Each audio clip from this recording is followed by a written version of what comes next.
Good morning. Welcome to Monday Morning Breakdown from One Bills Drive. Happy to have you with us here today. I'm John Murphy, voice of the Bills, alongside Chris Brown, Bills Insider from BuffaloBills.com. We do this every Monday at 10 a.m. We talk with you about the Bills game the day before. You can catch us on Twitter, on Facebook, and YouTube. And Chris, well, that's a difficult one to handle, the 20-13 loss in Houston to the Texans yesterday. Really difficult game when the defense played so well to see them lose that way. I feel, Murph, that we're here to lift people up today. Okay, start lifting. Start with me. I don't know if we need to send everybody a donut, to have with their cup of coffee at work this morning so they feel a little better about themselves, can get the week started off maybe with a little bit more of a smile, because that game was disappointing. I don't think there's any question about it. And it was interesting because I even said on Twitter towards the end of that game, I felt bad for the defense. Sure. For the effort that they put out on the field. You felt like they deserved a better outcome than the one that happened yesterday. And the flood of responses that I got after putting that tweet out, people were in wholehearted agreement saying, man, this defense, they are awesome, and they just don't get the reward at the end of the game for it. And I mean, what else can you say? They were great yesterday. It's an offensive issue for the Bills and a quarterback issue, and let's start talking about that. The injuries to the quarterbacks. Josh Allen left the game. He got drilled in his right elbow in the third quarter yesterday. He took a pretty hard hit. He was under pressure a lot and didn't help his own cause, but on the play where he got hurt, it looks like Whitney Merciless hits him with his helmet right on the right elbow, right there, Chris. And he played one more play after that. He threw a bad pass after that, but clearly something was off. You can see him kind of stretching his fingers and shaking his hand a little bit. Clearly, he was not feeling it after that, and he left the game, replaced by Nathan Peterman. Yeah, you wonder if he had an issue gripping the ball because they were checking his hand out on the sideline, even though it was labeled an elbow injury. And Peterman, to his credit, I mean, he throws a beautiful touchdown pass in the right back corner of the end zone, but then, unfortunately, disaster strikes. And it always seems to be the throws outside the numbers that come back to bite Nathan Peterman. And that one there, you got a veteran corner in Jonathan Joseph squatting on a route, and he jumped it, took it back for what proved to be the game-winning touchdown. All right, let's dive deep into this game yesterday. This Bills 7-point loss in Houston to the Texans by getting into 4-down territory. We got 4 issues to focus on as we look at Buffalo's loss yesterday. First down in 4-down territory, let's go back to the Buffalo defense. Outstanding. 7 sacks. 2 interceptions, a fumble recovery, numerous tackles for losses. The Buffalo defense is at its peak right now, Chris. This is the best they've played in a couple of years, I think, that game yesterday against a very high-powered, explosive Houston offense that had trouble doing anything against this. Right, and I think we kind of got the sense that the Bills' pass rush would have success, because talking to them during the week, they said, look, we've watched a lot of tape. There are some front fours in this league that have been able to really get after Deshaun Watson. You knew he was sacked 18 times this season. Josh Allen was the only quarterback sacked more. So you thought the matchups were good for the Bills, and they proved to be that. They were in Deshaun Watson's kitchen the entire game, and I was most impressed with the fact that they didn't give him a lot of escape lanes. There were a few times where he did get away from pressure, but even then, they were hot in pursuit. Like this play, Lorenzo Alexander still chasing him out to the sideline, and it forces a hurried throw, a forced throw that Jordan Poyer intercepts right at the end of the half. Just a colossal effort by them. Not only the 7 sacks, 12 quarterback hits. I mean, they were pounding Watson all day. And this is a guy that threw for 375 yards in each of the last 2 games. He had 100 and change in this game against the Bills. Buffalo defense has been great. They've been really good since the second half of the home opener against the Los Angeles Chargers. And right now, the Buffalo defense ranked 3rd in the NFL. Their best effort of the season, best effort of the last couple of seasons coming up yesterday. That's first down. All right, second down now as we look at some of the 4 issues in this game. Look, the Bills played great defense. The offense struggles, so you cannot afford any other mistakes, and they made plenty of mistakes, especially on special teams. Special teams really let them down. The Texans punting away in the first half. Ray McLeod, the rookie, muffs this punt. Texans recover. They get a touchdown out of this. And that was just the start for the defense or the special teams issues the Bills had in this game. And this was after he fumbled the opening kickoff return. Fortunately, they recovered that ball, and McLeod was effectively benched after this play. Tywan Jones handled kickoffs, and Micah Hyde handled punt returns the rest of the game. You can't blame Danny Crossman one bit. And then here comes the block punt, and talking to Lorenzo Alexander after the game, he said, we got out-schemed on that play. They ran an overload on that left side of the Bills formation, get the recovery on the block punt, and this leads to a field goal. When you have an offense struggling to the degree that the Bills' offense is, you can't give away 10 points on special teams. It's going to kill you and bury you. It's a 7-point game. those 10 points are crucial to the outcome. Here's another thing you can't do when you struggle like the Bills do. You can't commit penalties, and the Bills committed an even dozen penalties in yesterday's game. Going in, the Bills had a total of, or they were averaging 7 penalties per game. They were living with that. But 12 penalties yesterday. Tre'Davious White got locked up, got called for a couple of penalties on DeAndre Hopkins. Some of them a little bit questionable, I thought. But 12 penalties. Not all the calls were right, but there were enough to make it difficult for the Buffalo Bills to get anything going with all the penalties they committed. 6 on offense, 3 on defense, 3 on special teams. The one that chapped me the most is being offsides on a kickoff. The Bills, I mean, the new kickoff rules, Murph, you can't even run up to the line where you say, all right, maybe the guy stepped over and mistimed the kick with his run. They got to stand still. How are you offsides on a kickoff? It's inexplicable. I mean, I don't get it. And then the pre-snap penalties, Murph. Coming into this game, the Bills were second in the league for most pre-snap penalties in football. Houston was the only team that had more. And yet the Bills outperformed them in that category. They have 6 penalties on offense, 3 of them on pre-snap, 3 of them on third downs, 2 of which cost them third down conversions. So as bad as the offense has been, they actually get conversions, and then their own penalties pull them back, and they're in long down and distance again. Deion Dawkins said, we beat ourselves on offense more than the Texans beat us. A couple of illegal formation penalties, too, on the offense. And that's the 3rd week in a row. Yeah. I mean, you got guys lining up off sides on a kickoff, and you can't line up right on offense. I don't get it. You are chapped. This is Chris NFL chapped. football, though. I mean, this is such fixable stuff. And I'm putting this squarely on the players. I mean, line up right. What are we doing? Yeah. All right, third down as we move through 4-down territory. Third down deals with the quarterback play. It's been substandard all year. It got worse yesterday. And Josh Allen, before he was hurt, I thought Josh Allen struggled badly in this game, throwing the football, Chris. Late in making decisions, misfiring on a couple of even early throws. That one to Charles Clay down around his ankles. I thought he got worse as the game went along, too. Josh just not seeing the field, not taking a look downfield, too quick to pull it down and try to run with the ball.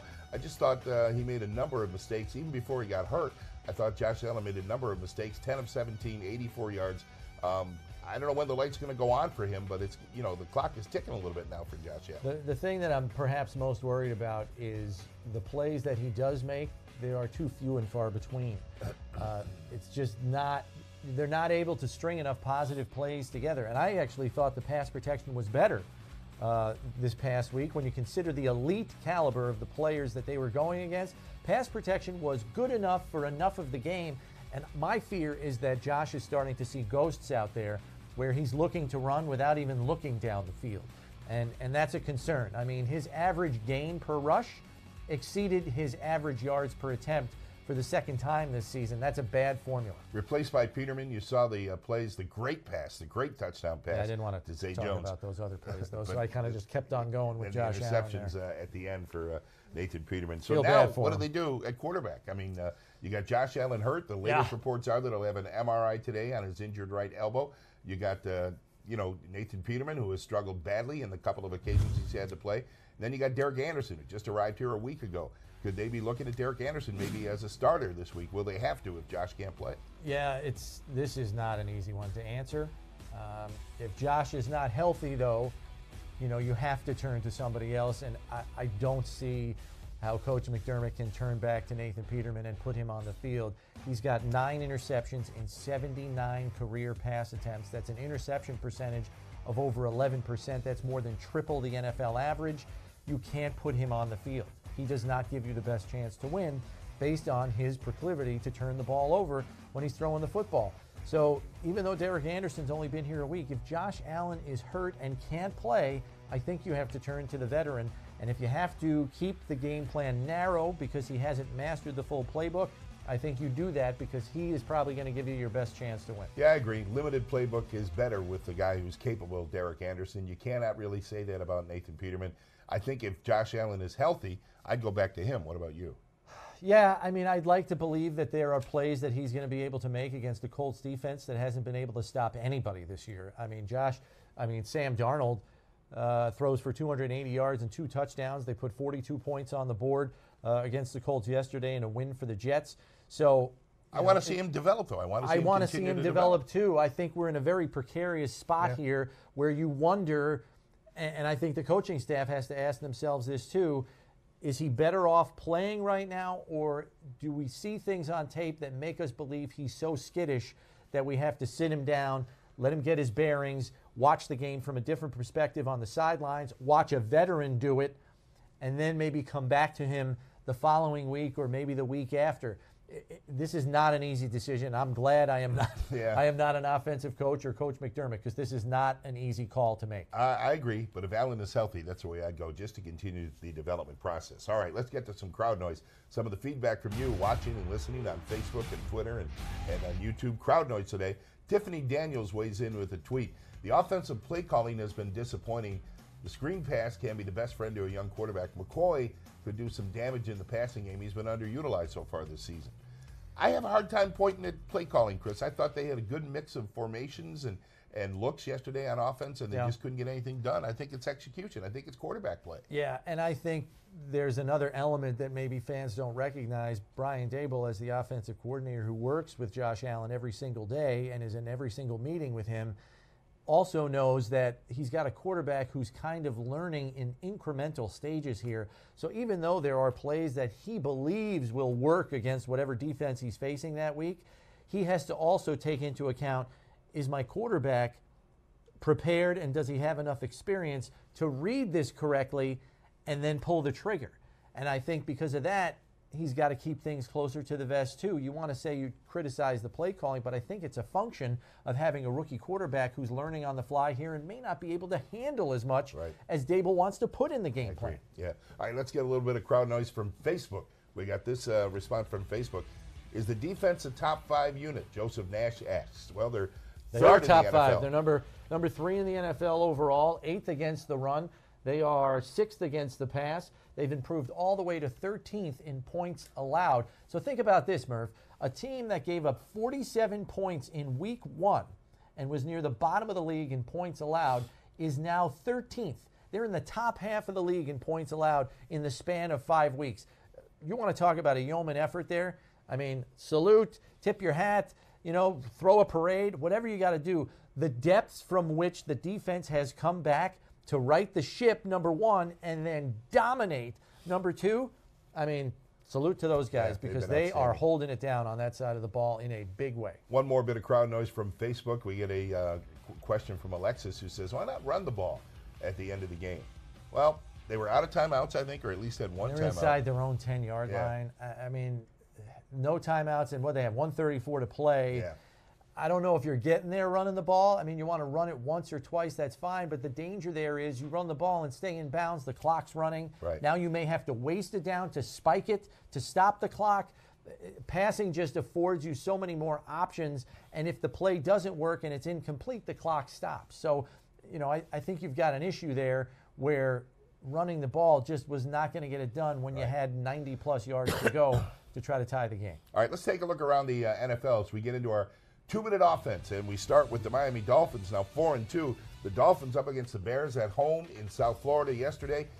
Fourth quarter, Miami, they have Brock Osweiler throwing it, and this time he connects with Albert Wilson. He turned 2 short passes into long touchdowns in the fourth quarter. The Dolphins were down by 11. They overcame that deficit, send this game to overtime, all tied up at 28 apiece. And then Miami had a chance to win it. Kenyon Drake fumbles the ball away near the goal line, and the Bears recover. Bears set up for the game-winning field goal that misses wide to the right. So rookie kicker Jason Sanders gets a chance for Miami here. It's a 47-yard field goal. It's good. The Dolphins win at 31-28 in overtime. They've got 4 wins. Phillip Rivers and the L.A. Chargers dominate the Browns on Sunday. Rivers with 2 touchdown passes to Tyrell Williams. This is one of them here in triple coverage. And Melvin Gordon was a beast on the ground. The Chargers win going away 38-14. Steelers in Cincinnati. Joe Mixon runs for a touchdown here, 4-yard run. The Bengals thought they were rolling against Pittsburgh late in the game, but the Steelers come back. Ben Roethlisberger fires this pass. Antonio Brown catches it, gets help from a pick, and the Steelers win at 28-21 with a late touchdown from Antonio Brown.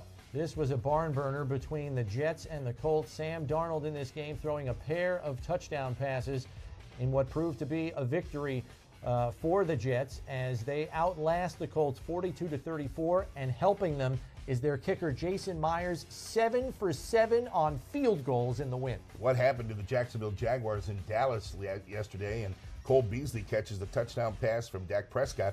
He threw 2 of them to Cole Beasley. Ezekiel Elliott with a touchdown run here, 15-yard touchdown run. He had 105 yards on the ground, and the Cowboys rout the Jags 40-7, the final score in Dallas. Chiefs and Patriots on Sunday night. Chiefs were down 24-9 at the half, but Pat Mahomes brings the Chiefs back with his 75-yard touchdown pass to Tyreek Hill, which basically ties the score with 3 minutes to go. Patriots come back tied at 40, and Brady does what Brady does. Finds Rob Gronkowski down the right sideline to set up the game-winning field goal on the last play in regulation. Patriots win 43-40 to hand the Chiefs their first defeat of the season. Patriots improve to 4-2. Patriots win, Dolphins win, Jets win. The division is getting away from the Bills right now. Yeah. And they're in a very difficult spot as we take a look ahead to the week ahead. The Bills headed to Indy for another road game this week. The Colts give up a lot of points, but we don't even know who's going to line up and play quarterback. That's the number one question to look at this For week. the Bills, yeah, you don't know. And yes, the Colts are 1-5. They have trouble stopping people, so maybe, this lights-out defense for the Bills can slow down the Colts enough to keep them off the board, and the offense can do something. But who's running the offense? Right. I mean, that is the question this week. And right now, Coach McDermott will talk at 4 o'clock, but I don't know if we're going to get any more light shed on what Josh's injury is, let alone what his prognosis is for this week. I expect the reevaluation answer to be given, and maybe we know more on Wednesday. And then after that, it's hypotheticals. So I don't know if Coach McDermott's going to answer hypotheticals. He doesn't like to. But Derek Anderson's going to have to get up to speed fast here, because I just don't see how you can go back to Nathan Peterman and believe that your offense feels confident that he's going to get the job done in light of what happened on Sunday. The other injury yesterday, Vlad Dukas left the game with a knee injury, Right. replaced by Ryan Groy. We'll find out this week, I guess, how serious that knee injury is. Yeah, he did not return to the game. Groy finished the game for him at the left guard spot. So, that's another injury to look at. And fortunately, you have a guy that's experienced in Ryan Groy to kind of fill that hole if need be this weekend. But yeah, we hope to find out more about him as well. All right, we're going to hear more from Chris coming up on our show today. One Bills Live on the radio on WGR Sports Radio 550, 12 noon to 3 p.m. Steve Tasker and I. Chris will be with us at 1 o'clock. Fred Jackson joins us as well. Thank you for joining us this morning. We're here every Monday at 10 a.m. with the Bills Monday Morning Breakdown on Twitter, on Facebook, and on YouTube. Thanks for tuning in. We'll see you next week.